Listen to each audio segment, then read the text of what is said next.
Double All the Time's the latest Netflix movie that I was really looking forward to solely because of the director and the cast. I love Tom Holland, I love Robert Pattinson, I love Jason Clarke, I love the entire cast of this film, and I do really like Antonio Campos as a director, so I was really looking forward to checking this out. And I gotta say, I'm really satisfying. This movie was super dark, super gloomy, but it's so good. The way they take this narration, the way they take this story, and the way they take these characters is so interesting. It focuses on this theme of religion, and it always works because it's such a key component to this film. How each character interacts with each other is based off religion and based off what they believe in. And I think that's such an interesting little concept that they touch on super well, especially for the story. And I heard this movie is based on a book, and how that book talks about the theme of religion so much. So I think they really do adapt that super well here, but in some very subtle ways as well. This movie is definitely not predictable. There are ways they take these characters where I did not expect coming. I love how it's a movie where there are a bunch of subplots that come together to make a really, really satisfying and suspenseful conclusion.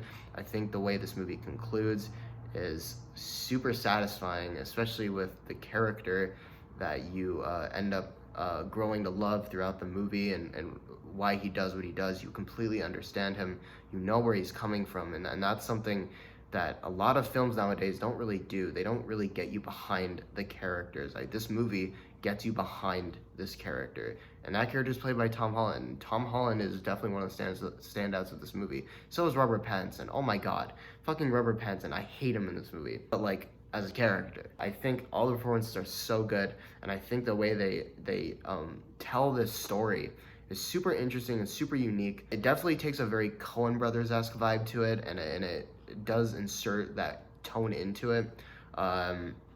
It's a movie that I would compare to No Country for Old Men, not in the way that they're similar, but just in the way how they feel.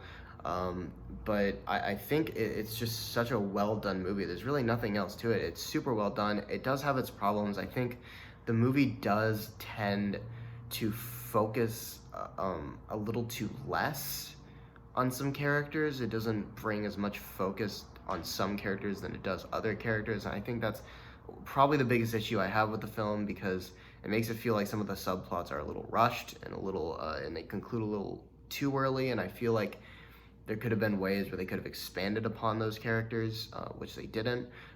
But really, if that's my biggest problem with this movie, that's pretty damn good. I think the pacing is actually pretty perfect. I think the tone they nailed the tone. I think the tone is perfection.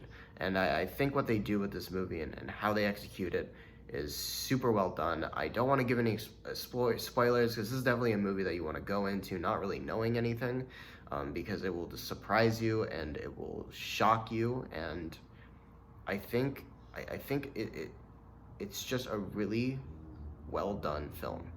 That's really all it is, and it's one that I'm glad I watched, and I'm glad I sat through, because this is definitely an important one as well. It touches a lot. Again, I probably said this in this review already, but it touches on what religion can do to someone. It can drive someone mad. It can drive someone to do some awful things. It gives people excuses to do things that they would never imagine doing, and it's really hard to watch.